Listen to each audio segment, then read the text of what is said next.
Hi, everybody. Just a summary or feedback on the targeted resume assignment. The targeted resume assignment was posted for several weeks. The instructions are posted in the assignments area.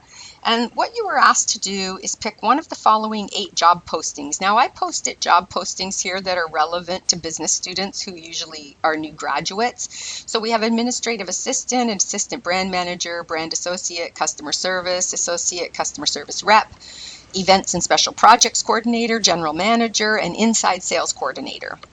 You were to pick one of these job postings and target your resume towards it. Over the course of your career history in the future, you will apply for many jobs, and that will become your career history. And each time you apply for a job, you will modify your resume to map to or to target the job that you are applying for, which means changing wording on your resume and using keywords that the job ad lists in the responsibilities or the duties section, what you're supposed to know. You want to match those words. If it says proficiency in Microsoft Office, you want to put on your resume proficiency in Microsoft Office. But you may even have more than proficiency. You may have a certification in Microsoft Office, and then you would list certified in Microsoft Office specialist, right? And some of you did do that, so that was great to see. Now, I had also listed some sample resumes for you to look at, some resume verbs. And we talked about verbs. You want to use action verbs to start every bullet point, right? So, and you want to keep the same verb tense. If it's a past job, you use past tense. If it's a current job, you use either third person present, or you can even use just present, like working or supervising, or you can say supervises. So supervises, I supervise, I guess not supervises, supervise staff or supervising staff. That's what you're currently doing. But if it's a past tense, it was supervised staff. So this gets tricky, and you want to look at some samples of the verbs.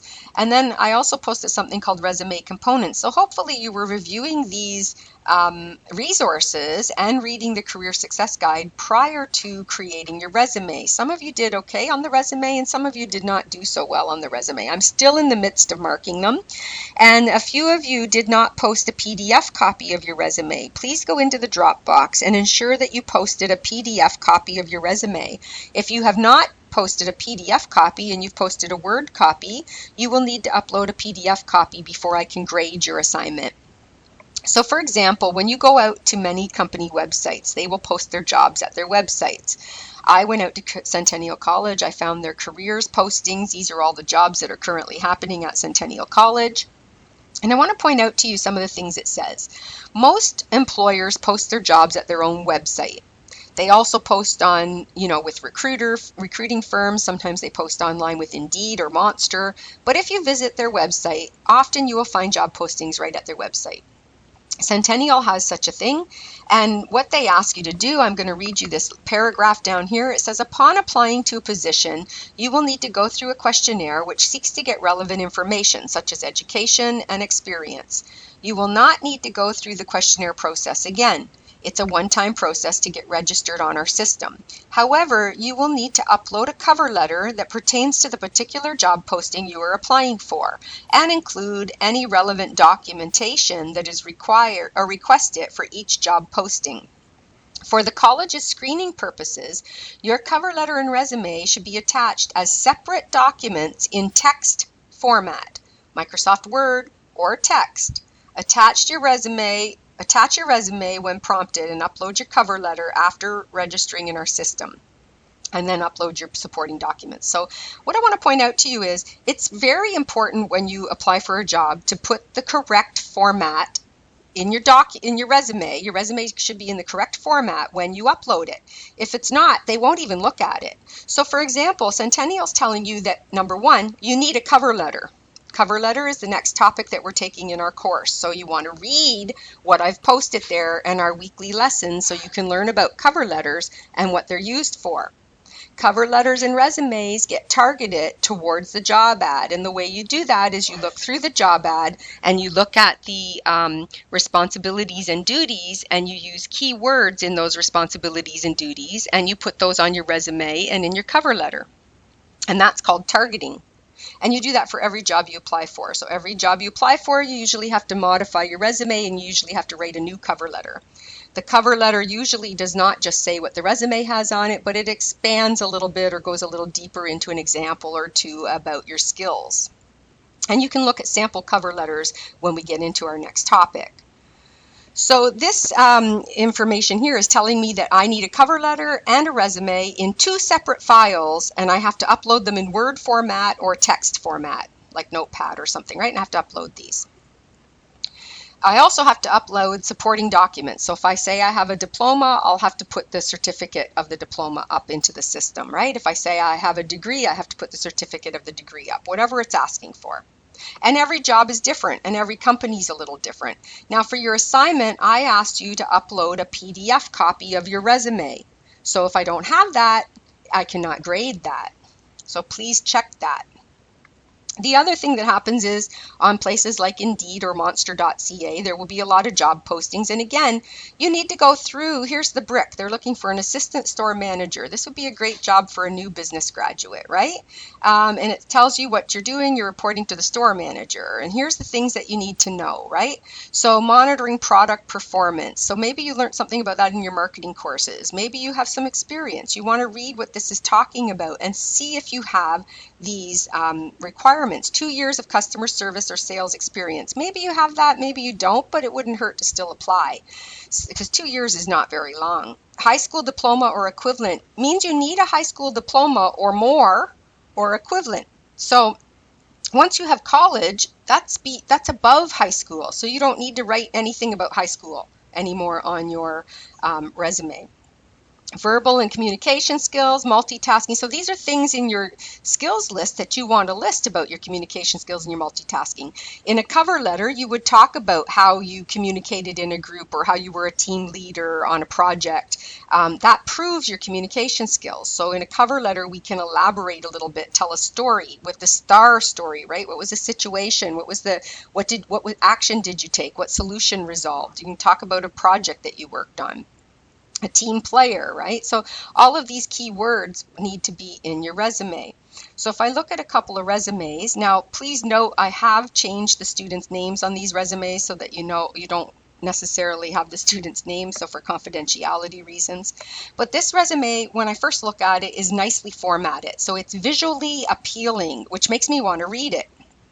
And I like how this student has taken 3 terms, 3 key words, and put them at the top. So rather than putting a profile in a paragraph format, this student chose to put 3 key words that are listed on the job ad, and those are key skills. They also chose to put the job position itself up here, which is not wrong. It looks okay, so I would say it's fine. You would change that then for every job you're applying for. And then a summary of qualifications. So they have some work experience, which helps build their resume. If you don't have work experience, you could volunteer. Then they've got education. So you have the name of your program, the place you went, and the year, right? So something like this. And then they have a really good sort of paragraph here. This program develops managerial skills to work in a wide range of business areas. Then they list leadership, multicultural intelligence, communication skills. Well, these are all skills that are probably asked for in the job. And then they have a degree. That's good, right? And then they have some work experience. So this resume looks pretty good. It's nicely formatted, right? The format really is visually appealing. So that's a good thing. This resume, not so visually appealing. I look at it and I don't want to read it because it looks messy right away. Again, I've changed the student's name, but I'm going to tell you a few things. You don't need a header that says applying for general manager. If you're applying to a specific job, you actually don't need any line on there that says what job you're applying to, because you're going to upload it in a system applying for a specific job at a specific company. You do not use an objective statement because they already know the objective. The objective is I'm applying to your job, so I don't need to say applying for assistant brand manager at Procter & Gamble in an objective statement because that's the job I'm applying for. They already know that. The only time an objective statement is needed is if I'm applying to the co-op center for a co-op job placement and the co-op advisor needs to know what type of job I want. Now, I wouldn't put Procter and Gamble down because that would narrow the scope of the jobs I could apply for, but I might put brand associate at the top if that's something that I wanted to do, like working in marketing, or I might put objective to work in a marketing department doing whatever it is I want to do, because the co-op advisor then reads the resume and helps find me a job in that area. The same thing if I'm applying to an HR recruiting firm. A recruiting firm is a place where you apply and a career advisor finds you a job. So again, sometimes these career advisors or co-op advisors need to have an objective statement or a statement at the top that tells them what type of job you're looking for so that they can find you that kind of job. Other than that, when you're applying directly to a company for a specific job, or you're applying even online to a specific job, you do not use an objective statement. That's outdated and nobody uses it anymore. You also do not include references available upon request. That's outdated. Nobody uses it anymore. They all know you're going to supply references when they ask for it, so you do not need it on your resume. Usually, if you get invited for an interview, you'll bring a slip of paper with 3 references on it, and the references' contact information. And then if you get asked in the interview for your references, you have the paper with you that you can provide to them. Other times they ask you to follow up later with references, and then they check your references. So the first thing I notice about this resume is this statement in the header, which does not need to be there. And the heading at the top doesn't look centered properly. So whether this student tabbed over or space barred over, you need to use the center button and get it all centered so it looks good. There's no sort of bolding on the headings, which maybe there should be, so that's a deterrent as well. And what they've done in their summary is it looks like it's sentences, but it's not sentences. It's points that are all mixed up, so it makes the sentences unreadable. So I'll read you this. A highly resourceful, time-oriented individual for general manager. We don't need to say I'm a general manager. Dedicated towards work, has expert in handling customers to meet their needs with good coordination. Good coordination. So that's, I don't know what that means. So that needs to be reworded. And if this person had proofread their resume or had a friend proofread it or taken it to the careers office and asked a career advisor for some help, that would have came out a lot better. Ability to work according to environment with innovative techniques, organized and excellent communication, computer proficiency in MS Office and latest software with Windows 10. Again, all chopped up. These are really bullet points, so it doesn't make sense to have them in a sentence. So I would remove the whole professional summary and add a few of those points under the skills.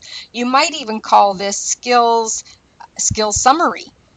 And then you could list some of those things under the skills. Employment history. Employment history needs a job title, right? So it's customer service representative, Hudson Bay. And then in here, the person's saying they were a customer service representative. So you need the job titles. You also need to have employment history listed with the most recent job first, then the next job, and then the older jobs, and going backwards in time. You want to list some skills under each job that pertain to the new job you're applying for. So if you did something that the new job is asking for, then you want to list it. If you say good communication skills, they're going to ask you in a job interview, why do you think you have good communication skills? Give me an example. So in a cover letter, I might give an example of that. I might want to say, if you won an award at work, or if you led a team, or if you regularly have to write reports. These are all good communication skills, right? Or building communication skills. And Subway, so cashier, learned good communication skills. No, you don't want to say what you learned on your job. You want to say what you did and the skills that you used, you applied, right? How do you have good communication skills? So you might say, led team meeting each week, supervised staff, right? Directed new employees or trained new employees. Those would be things that are good communication skills. So you want to give examples or communicate it with customers to resolve problems. Education, again, the most recent comes first. And if you're going, you don't need to include high school once you have college, but if you are going to have high school on here, you need the name of the high school, right? And again, you might list some relevant courses or some relevant skills that you learned at Centennial College. Don't necessarily say the word learned, but you want to list those skills or courses that map to the job ad and what they're asking for. This person has certifications at the bottom, and I would take that right off of there. Even though the job ad asked for a driver's license and Microsoft certification, I would move those right up to the top where the skills are. You could even call this skills and certifications, or skills summary and certifications, or highlights of qualifications. And then you would list your 3 certifications right away, especially if the job ad was asking for them. The other thing is make sure you have a professional sounding email, right? We don't want something cutesy or too personal. You want to use your name if you can as your Gmail or as your mail, so when they are trying to get a hold of you, they can, and it sounds professional. Okay, so that's some examples of resumes. That is some examples of how businesses expect documentations uploaded, and how they expect documents uploaded, and how they expect particular or specific document types.